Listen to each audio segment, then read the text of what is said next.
An East Atlanta mother is seeking justice after her 14-year-old son, Coda, after he obtained serious injuries from an alleged hit and run by a California Highway Patrol car. A witness who runs a YT channel called LA Confidential captured the incident during his live stream. Here it is.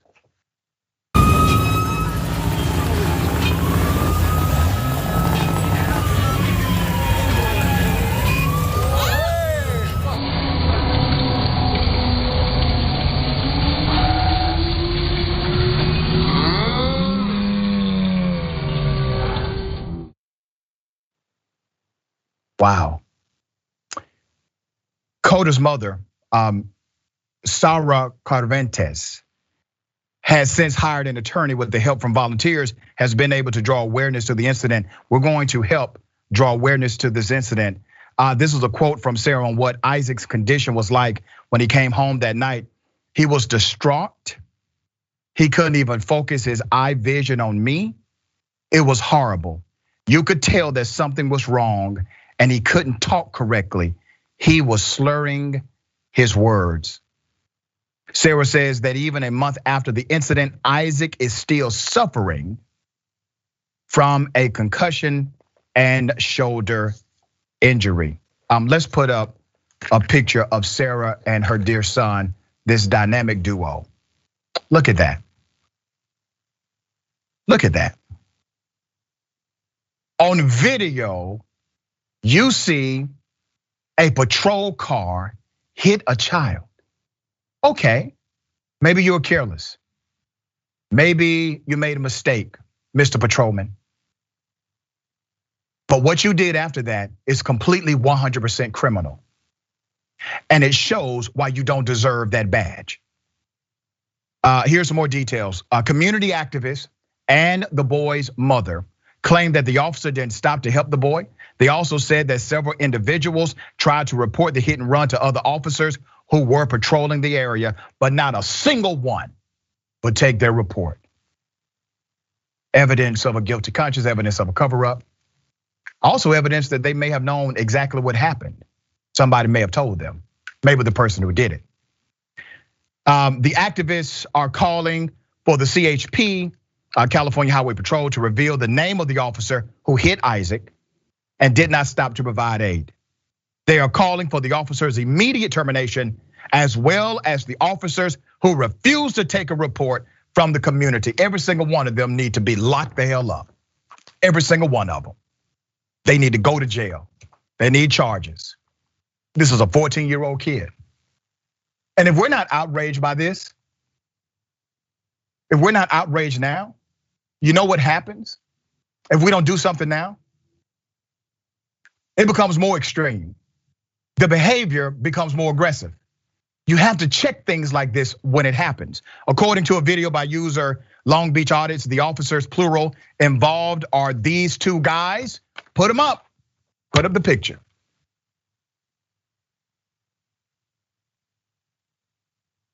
According to Long Beach Audits, that's them. Another witness also shared that Sarah, their confrontation, shared with Sarah their confrontation with the white officer, which she shared on Instagram. Let's go to this video. I know who he is. That's a hit and run. That's a hit and run, dude. That's a hit and run. Go. That's a hit and run, dude. That's a hit and run, dude. Go. Are those the good cops everybody keeps telling me about? You see, when people tell me, listen, Rashad, there are way more good cops than bad cops. Where are they?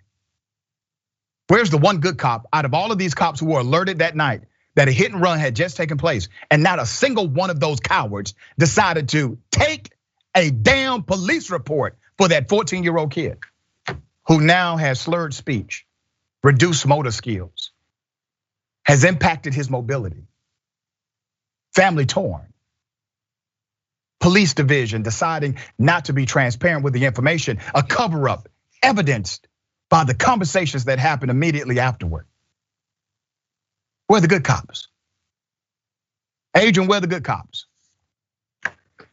I think that's a really good question. The fact is that, unfortunately, under California law, that cops generally do not have a duty to render first aid if someone is bleeding or if they need help in some way, but otherwise to call EMS to get help. In this situation, because the cops were the ones who caused the injury, you would think the basic duty would be to call at least EMS. And it really speaks to the fact that individuals are not here to protect and to serve, that the value placed on human life it's nil, it's very little. This is a child, they hit him on his bike. How do you justify that? And to keep these officers on the force and they're supposed to quote unquote serve and protect, yeah, right. They can't even take the basic general human decent thing to check on someone after they hit them with their car. Let's be real here. These people should not be in a position where they're supposed to be looking over humanity in our society. What kind of job, Adrienne, would make you dismiss your humanity? I mean, damn, there are dope dealers and gangbangers that are stopped for a 14-year-old, okay? Yep. People that would be dismissed by others in society as immoral, but they would protect the 14-year-old. So what are you telling me these cops are? What are you telling me this cop is?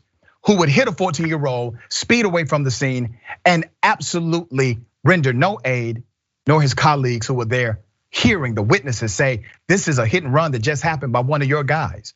Can we get some help here? Yeah, so here's the thing.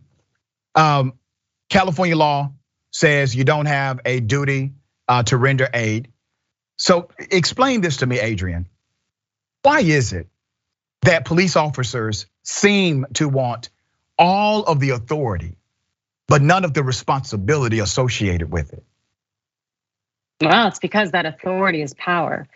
People aren't necessarily here in that role because they do want to help society, to uplift, to make change. Maybe some people do come into the academy with, those high hopes, but the reality is that when these officers, oftentimes after they spent years or so much time on the force, the power trips that you see go on, the lack of, truly seeing people and the humanity in individuals, that probably starts to wear away. And as someone who went to school to be law enforcement, and I do have a number of friends who are either in law enforcement or former, I watch them change. I watch their character change. I watch them just become jerks after a certain amount of time.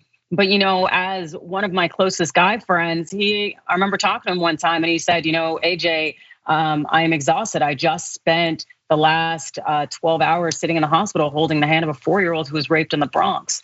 And after you see those things again and again and again in society at its worst, I think it changes you as a person. But of course, that's not to say that every officer is like that, but that is to say that there are people who do not see the humanity in others. Some of it is caused on the job and some of it's just a result of being a horrible person. But either way, they don't need to be in that position. I was tagged on Twitter by a fan of TYT. And he started by saying he's a recovering racist. And that he hopes that other racists see themselves in some of the commentary and segments I do here, that he's a recovering racist. I thought it was transparent and fascinating because it proves that there's a spectrum here, meaning correction can take place for those who are open to the process. And I believe the same for everybody, regardless of the profession they belong to. You have to start mandating consistent psychological evaluations of police officers, because the same officer you hire on day one is not the same officer on day 1,000. And if you do the psychological evaluations, at least you have an opportunity to see signs and provide corrective measures so that you don't get to that point where you can hit a damn 14-year-old kid and keep riding like nothing happened.